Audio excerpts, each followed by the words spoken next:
Boa noite, galera! Meu nome é Madeleine Alves, esse aqui é o Elvis Savieto. A gente está começando agora, na pontualidade brasileira, britânica, de qualquer país que vocês queiram, a palestra online Cerâmica, quando a química dos elementos cria arte. A gente vai falar um pouquinho sobre cerâmica. Vocês podem trazer as suas perguntas, as suas dúvidas, as suas memórias a respeito do Elver, para as pessoas que o conhecem. E é isso. O espaço de troca está aberto e a gente está muito feliz com essa oportunidade. Fala um oi para a galera, Elver. Olá, galera. Elver está incorporando galera da mesma maneira que eu incorporei o bacaninha na minha fala. Acho que a gente podia começar, né, agradecendo a Unisanta.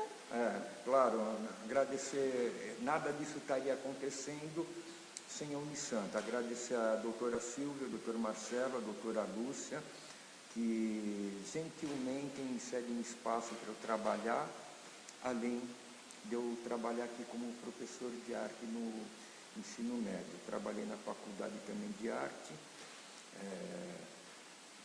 E tenho muito a agradecer a eles, porque sem ajuda, trabalhar com arte hoje em dia está bem complicado. Ter um patrono como eles é algo assim infindavelmente legal. Agradeço muito a eles. Legal. O Elver, há mais de 25 anos, né, Elver, que você dá aula aqui no Santa? Trabalho desde 1990. Quando eu comecei a trabalhar aqui, eu não era ainda... Eu comecei a trabalhar ajudando meu pai, estava doente. O Dr. Milton passou um dia na sala que eu estava trabalhando, perguntou: você está trabalhando aqui? Você não lembra de ter te contratado? Eu falei: não, de fato não fui, eu estou ajudando meu pai, mas você está recebendo? Eu falei: não, doutor, eu já ganho ajudando meu pai. Ele falou assim: olha, você vai passar amanhã na tesouraria, vai ter um cheque para você. Desde quando que você está aqui? Eu falei assim: eu estou desde fevereiro. Fevereiro, março, abril, maio, está 4 meses, então você vai passar amanhã lá para receber seu salário. Eu falei assim: doutor Milton, meu pagamento é poder ajudar meu pai. Ele me segurou no braço, me apertou, falou assim: escuta, de quem é a universidade? Minha ou tua? Muito obrigado, entendi o recado. O doutor Milton é um homem de um coração do outro mundo, como é o filho dele e as filhas também, a doutora Silvia, a doutora Lúcia, o doutor Marcelo. Eu agradeço muito. Legal. A gente também agradece. A transmissão está acontecendo aqui no auditório do Bloco D, no 4º andar da Unisanta. Agradece muito ao pessoal da técnica também. Enfim, a Unisanta é uma casa dos trabalhos artísticos do Elver, do trabalho do Elver, do trabalho do pai do Elver. Não tem como falar da trajetória dele sem falar dessa instituição. Parabéns à Unisanta pelo incentivo às artes, né? Então, vamos seguir aqui o nosso roteirinho. Eu vou deixar vocês aqui com o Elver no primeiro plano do quadro e vou ficar ali de garota propaganda das peças dele conforme ele for falando, dos tipos de argila, tipos de queima, formas, esmaltes, e depois a gente fala um pouquinho da campanha do Sem Título Técnica Mista, que é o filme que eu estou fazendo sobre o universo criativo dele. Boa palestra pra gente, galera. Muito bem. Primeiro eu tenho que falar para vocês o seguinte: eu não sou um ceramista em tempo integral. Eu trabalho com escultura e com outras coisas que me dão prazer de técnica de arte. Mas eu comecei a estudar cerâmica antes de começar a trabalhar com escultura. O meu pai havia me dado um quilo de barro, de argila, um livro do Armando Sendin.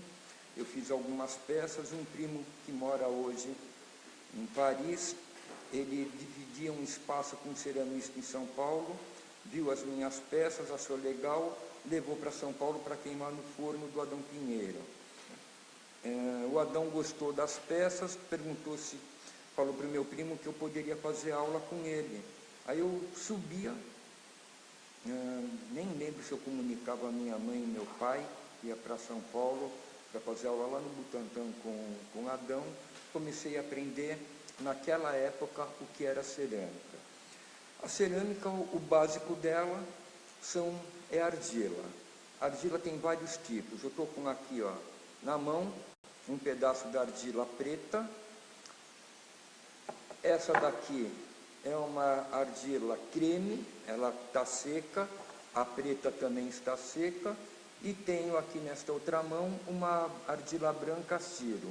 Todas essas três argilas aqui vêm do mesmo lugar, que é do Pascoal, em São Paulo, da Arte Brasil.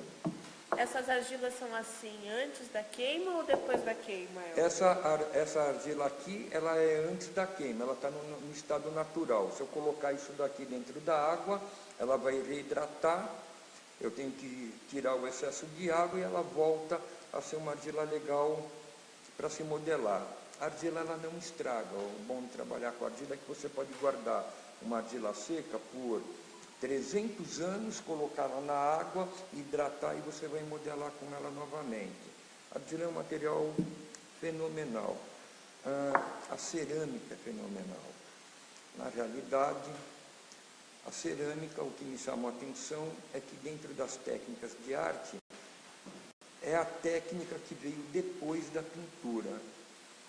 A pintura surgiu na Idade da Pedra, pintura nas cavernas, pintura rupestre, e por volta de 10.000 a.C., no Neolítico Superior, o homem dominou o fogo, se estabeleceu em lugares e dominou a argila. Com isso daí, ele começou a fazer potes para guardar alimento, comida, não ter que ir de noite no rio para pegar água, e potes tipo algo assim, modelados à mão, queimados numa fogueira simples de início, que depois se transformou num forno.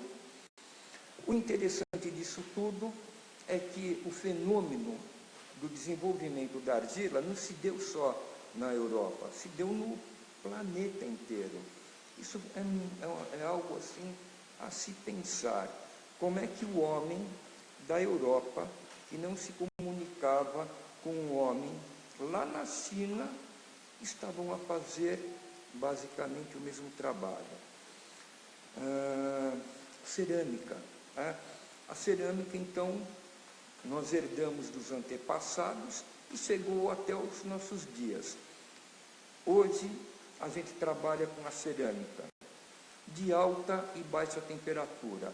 As técnicas são infindáveis.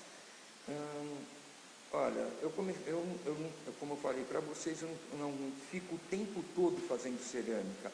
Eu intercalo com a escultura, com outros trabalhos de arte, mas eu já percebi o seguinte: se eu ficasse fazendo cerâmica todos os dias, a minha vida inteira, ainda teria coisas a fazer de cerâmica diferente das que eu fiz anteriormente. A cerâmica permite você fazer muita variação técnica. Isso é muito legal, é o que me chama a atenção. É um trabalho de alquimia, realmente, porque você trabalha com os elementos e transforma eles. Vou falar um pouco de cerâmica de baixa temperatura. Vou mostrar alguma coisa para vocês.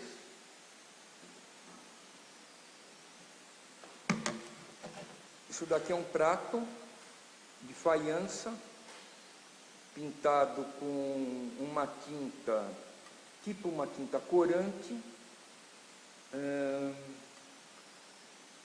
O desenho aqui foi feito assim, sem fazer um desenho planejado, né? O desenho que vocês estão vendo aqui na borda, eu desenhei. Eu tive sorte de estar dividido isso de uma maneira relativamente legal. Isso daqui é um trabalho de 2006. Isso daqui é azulejo, também um trabalho de baixa temperatura. O azulejo é comprado pronto, biscoitado, tá? Aqui eu fiz uma monotipia com folhas de abacateiro, passei esmalte transparente por cima e forno a 1000 graus.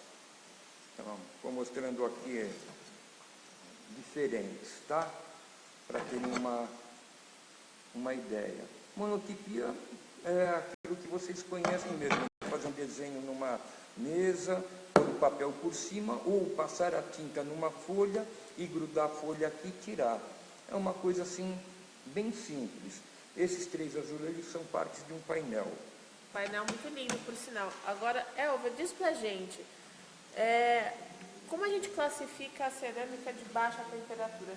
Tem a ver com o grau da temperatura dentro do forno, exatamente, né? A cerâmica de baixa temperatura, ela vai basicamente até 1000 graus.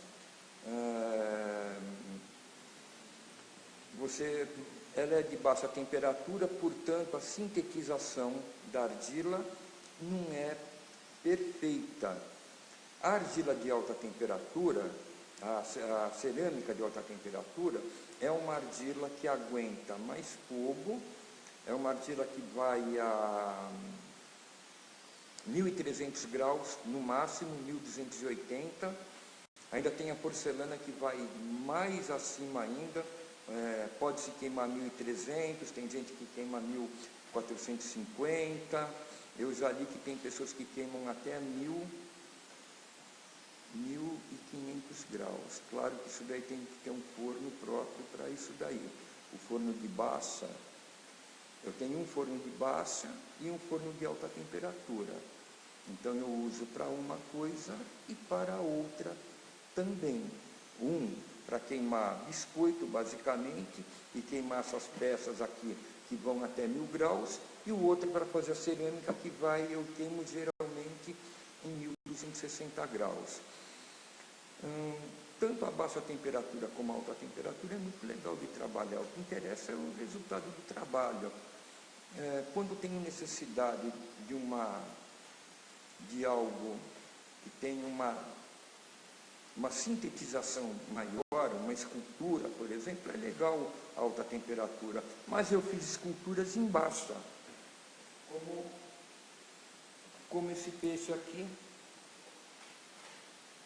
Uau, que peixão! Que eu fiz para dar para minha esposa.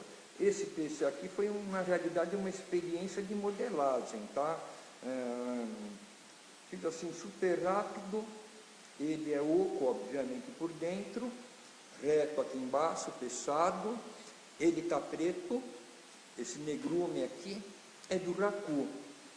Vocês estão vendo que aqui ele está mais esbranquiçado do que esta parte, tá? O que acontece? Essa parte mais esbranquiçada, o esmalte que eu usei aí, é um esmalte de baixa temperatura. Eu usei o 001. O 001, ele tem na composição dele zircônio, que é um metal vagabundo. Quando você usa o esmalte numa quantidade um pouco maior, ele causa esse branqueamento aí, porque excesso de esmalte, ele não fica tão transparente. Eu, quando usei o esmalte, eu já tinha consciência disso, coloquei bastante esmalte aqui na frente para dar um pouco de diferença de cor com o restante. O raku pegou em tudo. Vocês podem ver isso daqui, ó, esses rachos, esse metalizado que dá no rabo e aqui em cima, é próprio do raku, como o negrume também. Isso é uma escultura de baixa temperatura. Eu acho isso daí muito legal. Olha, que vocês não conseguem ver assim, ao vivo e a cores, mas a cor que fica entre essas rachaduras aqui é uma coisa sensacional. Depois que você faz cerâmica, você começa a ver a peça não somente na totalidade, mas também nos detalhes. É um brilho único, realmente. O legal do raku, ele vai falar um pouco mais de raku mais pra frente, é o tipo de química que se usa e o tipo de forno também, né? Muito, como ele diz, muito bacaninha. O raku é uma queima muito interessante. Você faz uma queima a uma temperatura de mais ou menos 800 graus, 850. Você tira a peça de dentro do forno incandescente e joga ela, geralmente num latão cheio de serragem, de folha. O que acontece, quando você joga dentro de um latão, você cobre de serragem, você tira todo o oxigênio que tem em volta da peça. Essa falta de oxigênio em volta da peça vai enfumaçar, primeiro que vai queimar, vai criar aquela fumaça, a fumaça entra nas rachaduras da peça, então dá esse craquelado, que normalmente acontece no esmalte de baixa temperatura, mas a gente não enxerga, tá? Todo esmalte de baixa temperatura ele fica craquelado. E o raku dá a possibilidade também, como por exemplo, esse desenho aqui, ele foi feito com óxido de cobre. Em algumas partes ele metalizou para ficar meio acobreado. Pouco, isso daqui é uma peça muito antiga, de vez em quando é lavada, sai um pouco assim da cor. Em peça de raku não é recomendado lavar, passar esponja, esse tipo de coisa. Essa peça aqui é um raku também, mas isso daqui é um que chamam de raku nu. A peça foi feita simplesmente para fazer um teste do raku nu. Aqui o esmalte, também o óxido de cobre, ele metaliza, fica com um pouco de cor de cobre.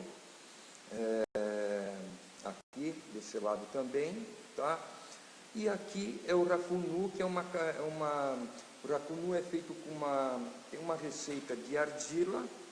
Você mistura argila, quartzo, você vai passar aqui na peça, vai queimar, vai tirar do forno, vai fazer a redução e depois ela se quebra toda aquela casquinha de argila, entrando a fumaça e dando esse negrume, dando esse desenho interessante que fica próprio do raku nu. Manchas, pintas, coisas desse tipo.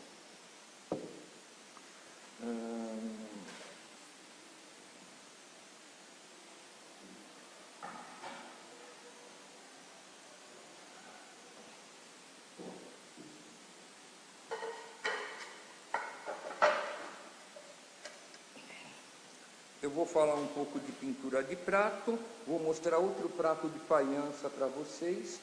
Isso daqui foi pintado com uma tinta chamada FZ, que é da Finarte, que nada mais é do que uma tinta corante. Antes de usar essa tinta FZ nesse prato, que também eu não desenhei nada, eu desenhei direto com o pincel. Por acaso deu tudo certo. Tudo se casou aqui, os tamanhos, tudo. Vocês não pensem que eu fiquei medindo, fiquei fazendo medição para ver o que ia sair. Vocês podem ver que tem tamanhos diferentes. As gregas, o peixe difere um pouquinho de tamanho, mas foi tudo feito assim, a olho realmente, e saiu, como vocês estão vendo aqui. Depois, por cima da FZ, foi passado um esmalte transparente. Esse prato aqui foi de uma exposição de 2007, só de pratos de cerâmica. Nessa época, eu fiz também em alguns pratos torneados. Se não me engano, eu comprei esse daqui nessas casas de produtos religiosos. Então, esse daqui, o fundo amarelado é de cerâmico. A mão é uma monotipia. E o desenho foi feito com pincel, tanto aqui na borda, como o desenho das figuras também. Isso daqui é algo remetendo ao período neolítico. Já este prato aqui, estou mostrando a parte de trás, ele de lado para vocês verem a curvatura. Esse prato aqui, ele foi feito em uma forma de banquinho. Esses banquinhos que tem em casa, ele tem que ter, obviamente, 4 pernas. Tem banquinho de 3, não serve, tem que ser de 4, porque você prega em cada... Você tem que virar o banquinho de cabeça para baixo, pegar um tecido, pregar o tecido na perna do banquinho. Esse tecido ele vai ficar um pouquinho abaulado, você faz a placa, joga por cima, ela toma forma e você tem um prato pronto. Eu fiz um monte, pretendo voltar a fazer, não já, mas pretendo fazer mais alguns. É muito legal fazer esse tipo de prato. Aqui, esse daqui eu acho ele particularmente interessante pelo uso do giz cerâmico por baixo. O giz cerâmico deu esse fundo aqui muito legal na figura também. E depois por cima foi desenhado com pincel. Eu não costumo fazer croquis em nada que eu vou desenhar. Eu imagino a figura e desenho. Não dá para fazer muita correção depois. O ruim é isso daí. Desenhou, desenhou. Geralmente é ruim de apagar, não fica tão legal.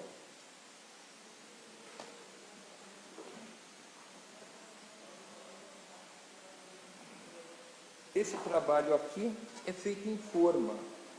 Eu gosto muito de trabalhar com forma, embora tenha alguns ceramistas que dizem que trabalho com forma não dá para fazer arte. Isso daí é uma afirmação de quem não tem imaginação. Trabalho com forma dá sim para fazer arte. A pessoa precisa se reinventar, depende do cidadão, tá? Eu poderia fazer 300 vezes um trabalho nesta forma e fazer um trabalho diferente do outro. Isso é muito fácil. É só você ter um mínimo de imaginação. Por exemplo, esses dois trabalhos aqui foram feitos em forma. Tanto este como esse daqui. A mesma forma deu trabalhos completamente diferentes. Não só na espessura, tá? Mas como no shape dele. O esmalte também, obviamente. Esse daqui eu só esmaltei por dentro. Um esmalte feito com cinza de bambu e upaúba.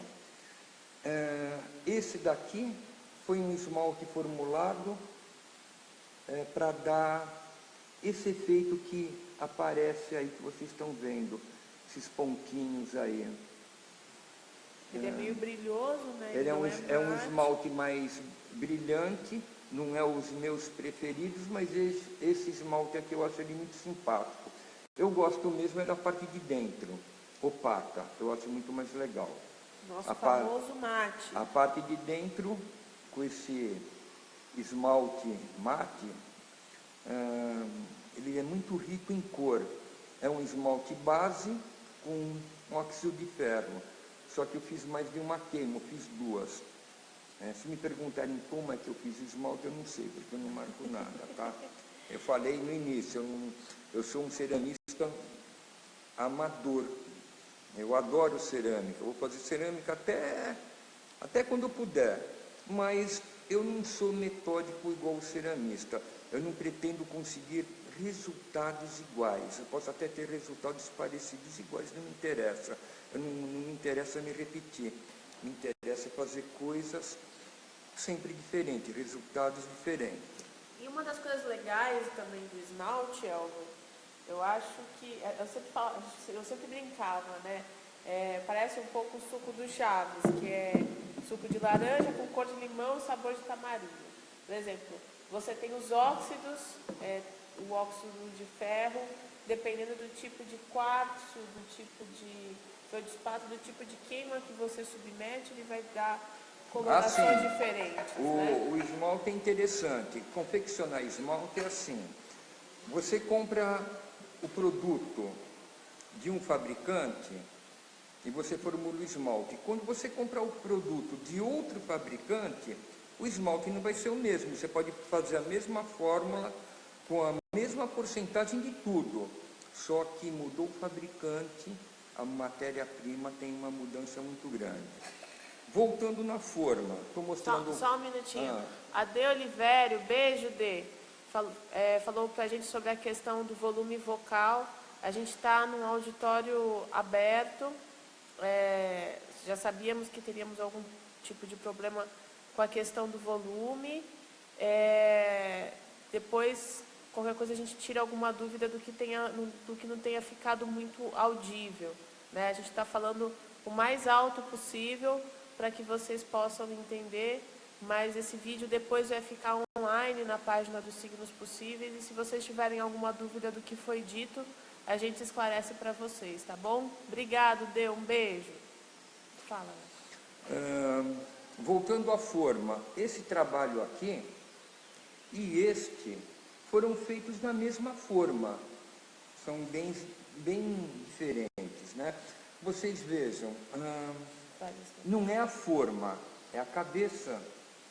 Eu orientei um trabalho há uns anos atrás que foi em cima exatamente disso, trabalho de TCC. Em cima de uma única forma, a garota conseguiu provar, o aluno conseguiu provar, que uma única forma dá para fazer N trabalhos. Ela deve ter feito mais de 50 trabalhos diferentes numa única forma que eu dei para ela. É isso, não tem limitação, a limitação está na cabeça da gente. E a cerâmica, o lance da cerâmica é que a argila ela é muito viva, né? Então, eu já fiz um pouco, na verdade eu conheci o Elber estudando cerâmica com ele, né? Você muitas vezes vai com ideias pré-concebidas da peça que você quer fazer, mas mesmo dentro da forma, ela te sugere uma série de possibilidades. Por exemplo, você fazer esse tipo de curvatura aqui na peça, né, para ela ficar com essas ondas todas, se você imaginar que ela foi posta, foi aberta, como se a gente abre uma massa, né, uma massa de pastel, por exemplo, e encaixa dentro da forma para pegar o shape, e aí você vai fazendo as modificações. Você pode fazer cortes de uma forma para outra, fazer junções, ou seja, realmente é tudo que a criatividade pode te permitir, que o processo pode te permitir, contanto que você se entregue a ele, Exatamente, né? Não tem essa que forma limita, o que limita é a cabeça do cidadão, isso não tem nem dúvida. Eu vou mostrar um outro trabalho de alta temperatura, esse daqui. Esse trabalho aqui, ele foi feito em 2 momentos. Essa argila aqui é uma argila muito legal, é a minha preferida para fazer escultura. Ela se chama tabaco, ela tem essa cor aqui, ó, bem diferente. Esse trabalho aqui, eu usei como experiência. O que acontece? Esse prato, depois de pronto, ele teve uma rachadura aqui, tá? Num dado momento, apenas por um interesse acadêmico mesmo, eu resolvi passar esmalte transparente aqui, peguei vidro colorido, derreti o vidro e coloquei no forno, fiz um fusim em cima do prato. Antes de fazer isso, eu conversei com umas pessoas que trabalhavam com cerâmica. Vários me disseram que não ia adiantar fazer isso, que o vidro não ia pegar. Pegou. Não ia pegar porque a peça já tinha sido queimada em alta temperatura, que ela não ia aderir o vidro. Só que antes de colocar o vidro, eu coloquei uma camada generosa de esmalte. Isso daí talvez tenha sido isso que segurou o vidro aqui. Eu achei o resultado muito interessante. Eu não me preocupo em fazer cerâmica propriamente para vender. Já vendi muita cerâmica, muito racu. Só que eu sempre vendi as experiências que eu pensei em fazer. Eu faço cerâmica pensando numa experiência, numa cor para o futuro utilizar em escultura. Vamos mostrar a forma para eles, Elber? Sim, vou mostrar uma forma. Como faz a forma? Eu adoro fazer forma. Muito bem. Isso daqui é uma forma de gesso, tá? É tipo daquelas cumbucas que o japonês usa para comer, aquelas cumbuquinhas japonesas. Foi tirada, a forma foi feita de um.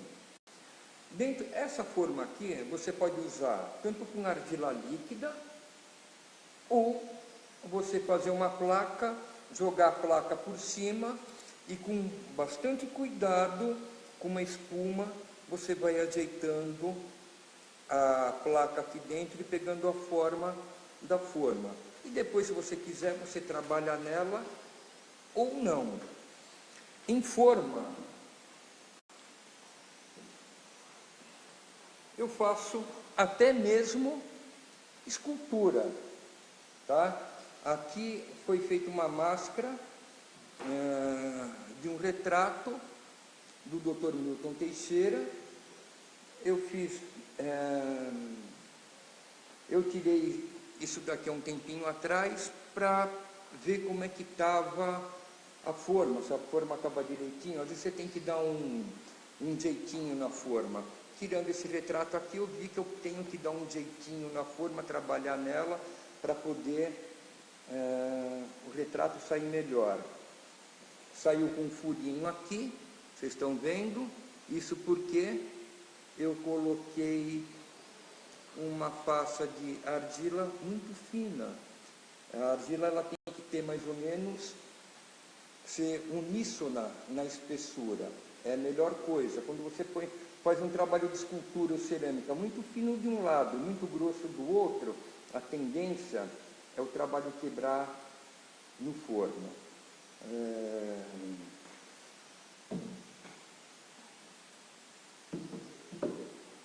O legal da forma é que ela te proporciona você fazer uma produção rápida do trabalho. A cerâmica de alta temperatura, como a de baixa também, é possível você formular esmalte para você trabalhar. Em baixa, normalmente a gente compra o esmalte pronto. Durante muitos anos, eu comprei só o esmalte transparente e usei óxidos ou corantes para poder dar cor. Fica muito legal. Você individualiza um pouco a cor do teu trabalho, porque você põe mais ou menos óxido, você pode misturar, corante mais ou menos também. E na alta temperatura, você tem uma quantidade de material muito grande para você formular um esmalte. Tem uma fórmula simples, que você usa caulim, feldspato e quartzo e o corante, ou óxido. Geralmente, o corante eu nunca usei, desculpa, óxido. Por exemplo, aqui é quartzo, caulim, feldspato, óxido de cobalto preto, que fica azul quando queima, tá? Não sei por que ficou essas manchas aqui, que eu achei maravilhoso, muito legal. Esse vasinho é demais, eu né? creio que eu fiz mais de uma queima aqui. Eu fiz uma queima com esmalte marrom, foi isso mesmo. Eu fiz uma queima com esmalte marrom e depois eu fiz uma queima com esmalte azul claro, e ela se mesclou com o esmalte marrom e ficou assim. Foi isso mesmo que aconteceu. Eu lembrei quando eu estava olhando aqui do lado de fora. O legal também, por exemplo, a gente conversando outro dia, você disse a respeito do utilitário, né?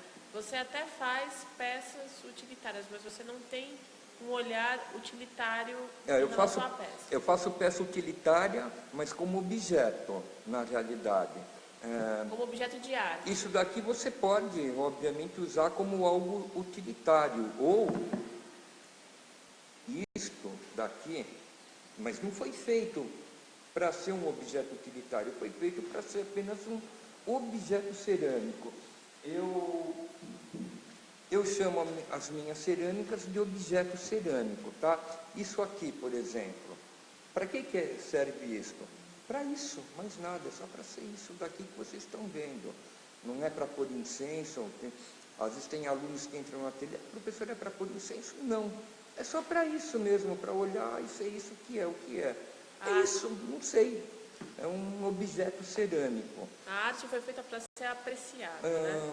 Eu faço os objetos cerâmicos e depois eu vou formular esmalte. Esse esmalte aqui, quando eu formulei, na realidade, eu estava fazendo objeto cerâmico, pesquisando um esmalte para esmaltar umas esculturas de mãos que eu fiz. Eu ia trazer uma e esqueci. Umas esculturas de mão. E são maravilhosas essas esculturas. Depois a gente posta a foto na página dos signos para vocês verem. É uma série incrível sobre devastação e natureza, né? Esse esmalte aqui, ele já foi feito com cinza de folha de cuca. Peguei as folhas, recolho folha de cuca e queima, faz a cinza e da cinza faz o esmalte. Eu acho tudo isso daí muito interessante. O que me interessa, o que me move na cerâmica é obter resultados diferentes. Por isso que eu digo que eu não sou um ceramista, porque o ceramista ele repete resultado, ele marca tudo para que ele possa repetir aqueles resultados várias vezes, e eu não. Eu formulo, às vezes, esmalte até sem a balança do lado. Eu coloco, por acaso dá certo. Eu tenho uma certa dose de sorte. Eu também não espero nada. Eu acho que o erro em arte, ele acontece para as pessoas que esperam um determinado resultado. Eu não espero resultado nenhum.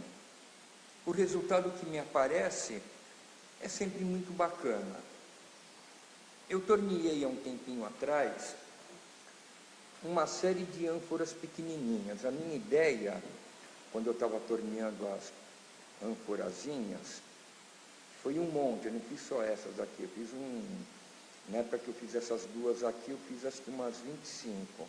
Um detalhe que o Elver, sempre quando está testando uma nova técnica, ele faz em larga escala para poder exercitar. Eu trabalho por compulsão, na realidade. Eu faço arte por compulsão. Eu não sei fazer 2, 3 objetos. Eu gosto de fazer um monte, testar. Gosto muito de fazer coisas assim. Eu produzi muita escultura pequena. Eu peguei um gosto enorme em produzir coisas pequeninas. Mas aqui, o que eu mais gostei nisso foi, na realidade, o esmalte que eu formulei. Porque esse esmalte aqui, ele dá a impressão que eu estou vendo aqui a imagem, não é a mesma imagem que eu vejo, obviamente. Olhando ao vivo, dá para ver mais manchas, parece uma coisa velha, algo antigo, algo que esteve enterrado. Essa foi a minha intenção quando eu formulei esse esmalte, que é a base de óxido de ferro. Infelizmente, ou felizmente, eu não sei reproduzir isso daí de novo, para dar essa textura. Ele não ficou liso, ele ficou texturado. É esse tipo de coisa que me move. Eu adoro fazer algo que sai bonito e que eu não consiga mais reproduzir. O ceramista, ele quer reproduzir. Eu sei que eu vou conseguir outros resultados legais igual aquele lá. Pelo menos para mim, não sei se é legal para os outros, é legal para mim. Esse trabalho aqui ele não está pronto. É um trabalho feito em forma também. Foi feito com a argila tabaco. Ela tem esse acabamento lindo. Primeiro, eu esmaltei isso com um esmalte comercial e eu odiei. Eu pensei que o esmalte comercial fosse mais bacaninha. Horrível, medonho. Vocês estão vendo que tem um desenho aqui do lado de fora, tá? Agora, aqui dentro, a placa foi esticada em cima de uma toalhinha de plástico comprada na feira. Aí fica com essa textura que vocês estão vendo aqui. Isso não fui eu que inventei, isso daí já é usado há muitos anos. Eu Eu não aprendi com ninguém, mas não fui eu que inventei. Eu sei que tem muita gente que usa. Eu já ensinava isso daqui na década de 90, aqui na faculdade, quando eu nem dava aula de cerâmica ainda. Mas como eu já produzia cerâmica, eu já tinha feito isso, coisa desse tipo aqui em 92, 93. Depois a gente abandona, volta a fazer novamente mais tarde. Eu acho isso daqui algo assim bem interessante para quem quer trabalhar com cerâmica, uma cerâmica mais comercial.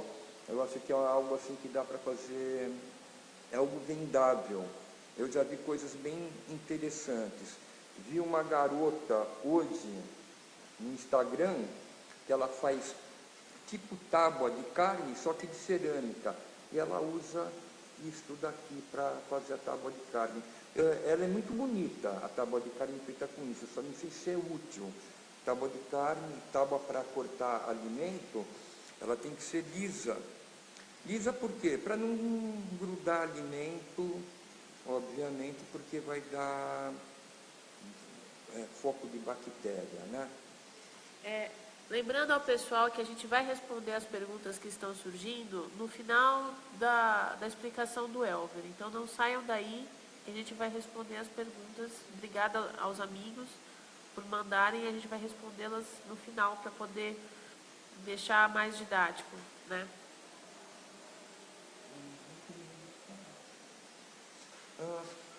Isso daqui é eu não sei tornear, tá, gente? Eu tenho eu tenho 2 tornos. Eu sei tornear bem meia boca, não sei tornear. Eu sei fazer coisas pequenininhas que quando eu comprei o torno, o meu primeiro interesse foi fazer coisas pequenas. E fiz logo de cara, peguei uma encomenda para 350 vasinhos pequenininhos, não iguais a esse daqui, né, vasinhos que era para uma pessoa usar para fazer ikebana. E depois de ter feito esses 350 vasinhos pequenininhos, claro que eu fiz muito mais do que isso, eu devo ter feito uns 500. Aí depois eu fiz mais um monte de outras coisas pequenininhas. Quando eu tentei fazer coisa grande, eu já não consegui mais.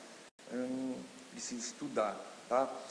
Cerâmica, arte, é algo que você aprende pelo estudo e pela repetição de você estar produzindo. Ninguém aprende desenho pensando assim, eu quero desenhar.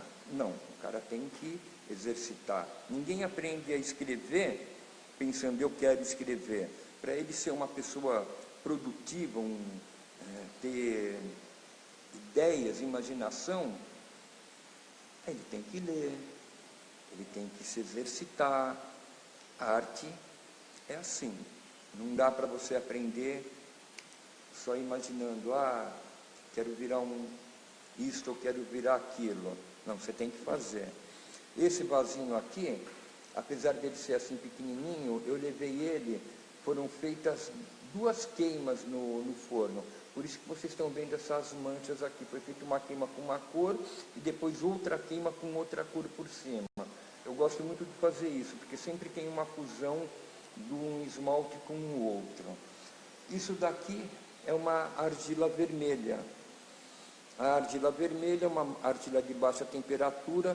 Na realidade, ela queima até 1050 graus. Eu nunca queimei até 1050 graus, porque 1050 graus no forno de baixa temperatura é levar o forno no talo.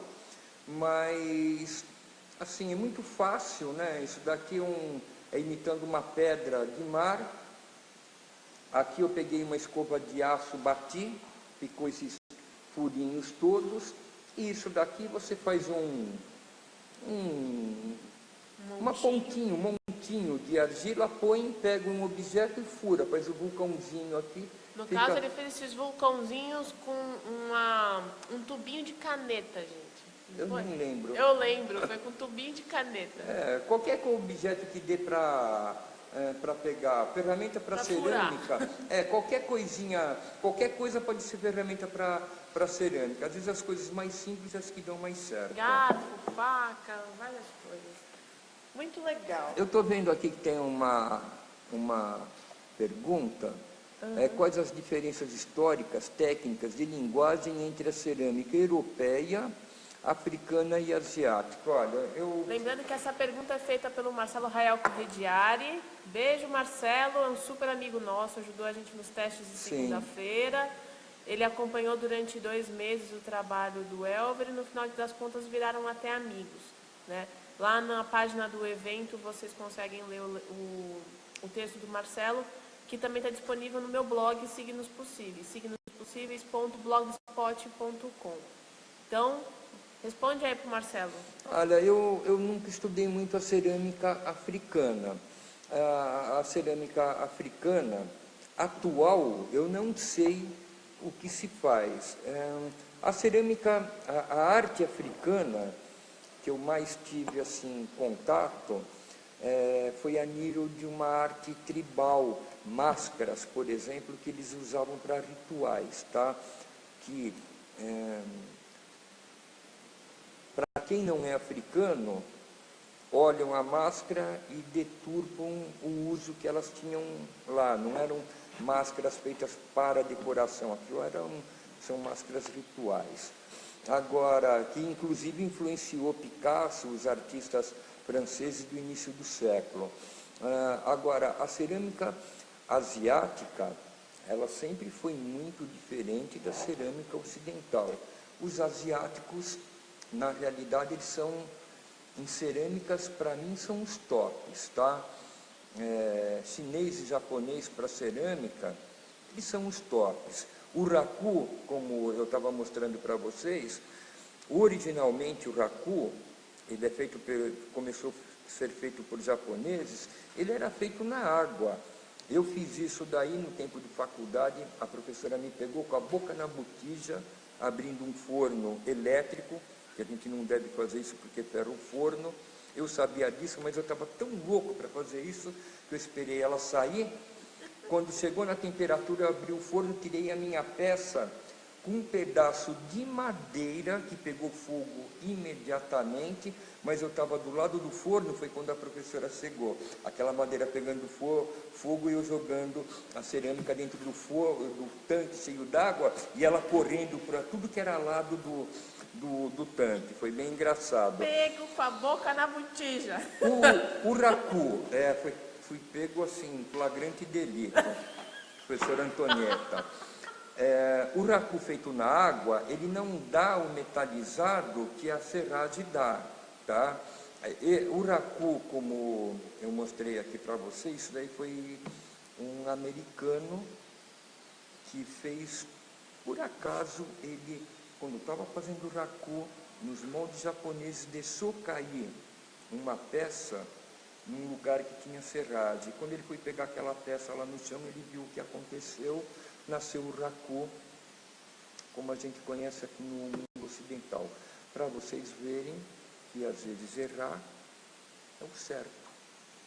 Não existe erro em arte, existe você não entender aquela coisa lá que você fez, não saiu aquilo que você planejou, mas quem sabe aquilo lá, o erro não é o ponto de partida para uma descoberta interessante, tá? Sem dúvida. Agradecer a Grace Nicotbe.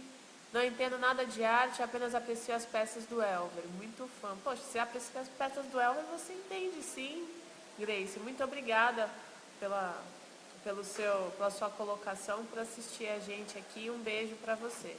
A gente tem uma outra dúvida aqui da D. Olivério. Que tipo de forma você usou para a máscara? Olha, Dê, eu primeiro modelei aquela máscara, na realidade, ela foi tirada de um busto que eu fiz do Dr. Milton. E quando eu mudei de ateliê, eu não pude trazer o busto todo, porque ele foi feito em escala heróica.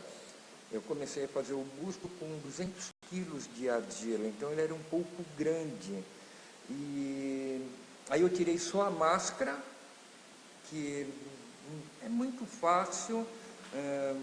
Você modelou uma figura, você tem que tampar, obviamente, isto aqui do nariz. Se for uma máscara de gesso, qualquer coisa que prenda quando for que você for tirar, você tem que tirar o detalhe.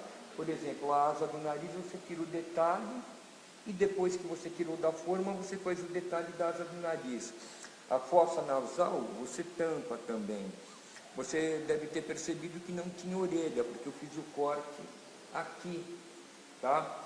Porque a orelha, eu ia ter que fazer uma forma, o correto teria sido fazer uma forma à base de silicone, só que para eu poder depois fundir com argila, silicone é mais embaçado, é melhor o gesso. Agradecer também a Lilian Tavares, que compartilhou o nosso vídeo. Compartilhem com as pessoas que vocês acham que vão gostar, compartilhem com todos os seus, porque conhecimento bom foi feito para compartilhar mesmo. E falando em compartilhar, a gente vai falar um pouquinho da campanha do Sem Título Técnica Mista, que é o filme que eu comecei a fazer a respeito do universo criativo do Elver Savieto. Em 2013, 2014, a gente fez alguns depoimentos, peguei um pouco de filmagens do trabalho dele. Então eu fui convidada para fazer uma exibição na abertura do Curta Santos 2015, com mais outros 12 coletivos de arte, e exibir 2 minutos, né, de filme, do Sem Título Técnica Mista. Depois, em 2016, na Cadeia Velha, quando ela ainda estava funcionando com as oficinas culturais do estado de São Paulo, nós fomos convidados, o Elver, para expor as peças de escultura dele e eu para exibir um material melhorado que hoje é o teaser da campanha online. Né? A gente gostou muito de estar naquele espaço porque o Elver esteve durante 13 anos na Cadeia Velha e eu também tive a minha formação de artista na Cadeia Velha. Né? A gente sente muito que esse espaço não esteja da mesma maneira, mas estamos aqui continuando o legado. Né? E foi ali, na abertura do Curta Santos 2016, que eu lancei a campanha no Catarse, que é essa aqui, desta super plaquinha que eu estou fazendo. O link é www.catarse.me/sttm-Elver Savieto. E a vaquinha online é justamente para financiar os custos de terminar o filme. A gente quer fazer mais 4 entrevistas, se possível com as irmãs Teixeira, aqui da Unisanta, ter o prazer de repente, né, se a gente conseguir falar com o pai do Elver, o Gelder, né, que deu aula aqui no Santa Cecília para tantos arte-educadores, foram mais de 40 anos de curso e foi uma família que formou a maior parte dos arte-educadores que temos aqui na Baixada Santista. Né? Não só arte-educadores, artistas, pessoas sensíveis que passaram por esse tipo de formação que realmente faz com que se continue a tradição da arte na nossa região, né? Das artes plásticas, das artes visuais e de todas as suas variantes, como, por exemplo, eu busquei as artes para fazer direção de arte para cinema. Minha área principal de atuação é audiovisual.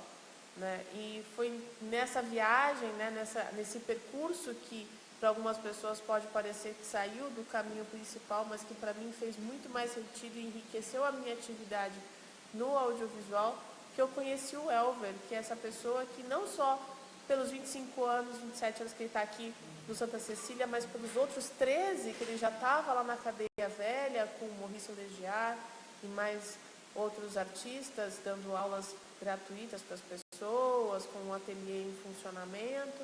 Né? Quanta gente ele não formou e não sensibilizou numa época em que a gente não tinha um vídeo ao vivo como esse, que pode ser visto por qualquer pessoa em qualquer lugar do mundo. Né? Então, ele sempre teve esse olhar de democratização do ensino da arte, né? E que o conhecimento está aí para a gente compartilhar. Então, gostaria de convidar vocês a entrarem no site, né? www.catarse.me/sttm-Elver Savieto. A gente tem recompensas para todos os tipos de contribuição, desde R$15 a pessoa pode contribuir, já ganhei um postal com uma foto do Elver, temos peças cerâmicas do Elver, peças que ele pode produzir para a pessoa, temos mosaicos, algumas coisas que eu também faço, gravuras, fotos, enfim, uma série de recompensas para todos os gostos, para todos os bolsos e para toda a arte, porque a arte boa é essa que é para todos, que não tem limite, né? Tem mais uma colocação aqui da Aline Barroca, que ficou muito feliz com o acontecimento desse vídeo ao vivo. Ela fala: parabéns, Elver e Madeleine, gostei muito das explicações sobre cerâmica, beijos. Beijos, Aline, para você. Né? E mais alguma coisa para falar, Elver? Eu estudei aqui na faculdade também, eu fui aluno aqui do Santa Cecília, né? Entrei aqui em 78 e me formei em 80. Isso foi muito importante para mim. Foi muito importante ter ganho prêmios na cidade. Isso daí me estimulou eu continuar a trabalhar. Pena que a cidade hoje, culturalmente, esteja muito aquém da época em que eu comecei a trabalhar com arte. Hoje, arte na cidade, eu acho que acontece muito mais aqui dentro da Unisanta, apesar de não ter mais a faculdade de arte, por falta de quórum de aluno, do que na cidade toda. Aqui nós temos uma galeria de arte, que são feitas exposições durante todo o ano, e promove o trabalho de ex-alunos e artistas já consagrados. Temos sempre exposições anualmente da obra do Armando Sendin, que foi um grande artista santista que hoje mora na Espanha. A Unisanta tem um acervo muito grande de trabalho dele, e eu acho assim que estudar é fundamental para quem quer aprender, para quem quer se desenvolver em arte. Todo esforço é pouco. Como disse Michelangelo, não importa quanto sangue custa, o que interessa é trabalhar. É isso aí. É isso aí. Elver, também você fica aos sábados aqui no seu ateliê, né? Aos sábados eu estou aqui a partir de 10 horas da manhã e só saio à tarde. Se alguém quiser vir aqui, aprender alguma técnica, querer fazer algum curso extracurricular, a gente dá curso extracurricular aqui no Santa Cecília, e vai ser um prazer receber qualquer um que queira visitar o ateliê, fazer perguntas, pegar informação. A gente está aqui para ajudar. Eu fui bastante ajudado no passado por artistas e pessoas, sou até hoje pela família Teixeira, e quando eu posso ajudar alguém na área de artes, eu tenho o maior prazer do mundo. Não me nego a dar informação para ninguém, muito pelo contrário. Eu não sei, é página no Instagram que a gente fala? Isso. Então, a página no Instagram, eu posto direto os trabalhos que eu faço e procuro até dar uma explicação assim meio que didática para quem for fazer determinado trabalho, como foi o caso do post da pedra sabão, que eu falo os números de lixa que tem que ser usado. E hoje de noite eu espero aqui, com a ajuda da Madeleine, terminar a filmagem da peça, que eu pretendo passar cera, e vou pedir para a Madeleine filmar. Depois que eu passar a cera, tudo aí a gente vai fazer um novo post, que vai ser bem interessante, porque o polimento da escultura eu vou fazer usando maçarico. Isso é bem legal. Como eu falei para vocês, eu trabalho com cerâmica, mas eu, na realidade, eu sou escultor e me dedico a várias outras coisas que me interessam, como mosaico. Estou decorando as escadarias do Santa Cecília com pinturas de azulejo e mosaico, uma parte feita com alunos, outra parte eu estou fazendo sozinho, outra parte eu vou fazer com artistas da cidade, com crianças, vai ter convidados, está ficando show de bola. A Unisanta vai ficar isolada na beleza aqui na Baixada Santista, vai ser muito legal, modéstia à parte. Opa! Também queria agradecer ao pessoal que faz parte da equipe do filme. O filme ele tem produção executiva minha e do Elver, direção de fotografia do Rodrigo Montal de Morales, som do J. Amaral, textos do Marcelo Rael Corrediari, assessoria de imprensa do Lincoln Espada, que abriu as portas para a gente da imprensa, para poder chegar com a nossa campanha mais longe no coração e no conhecimento das pessoas. Deixa eu ver se eu estou esquecendo o nome de alguém. Agradecer também a Jéssica Moraes pelo apoio durante algumas gravações, o Armando Cândido, que deu um joinha também, me ajudou aí em algumas gravações. Marcelo Pestana, Carlos Cirne, beijo para vocês, queridos, eles fazem a identidade visual do projeto do filme, e os topos de página que vocês veem no Facebook, eles também que ajudaram a fazer o design, quer dizer, eles fizeram o design para a gente de uma maneira super generosa. A gente espera começar as filmagens em maio, a gente ainda está... Eu gostaria de arrecadar um pouco mais de recursos para poder finalizar o projeto, por isso que ele ainda está com a campanha no ar lá no Catarse, e vamos ver se entre junho e julho a gente lança o filme. Quem sabe a gente não faz também um outro ao vivo desse sobre escultura, né, Elza? Pode ser interessante.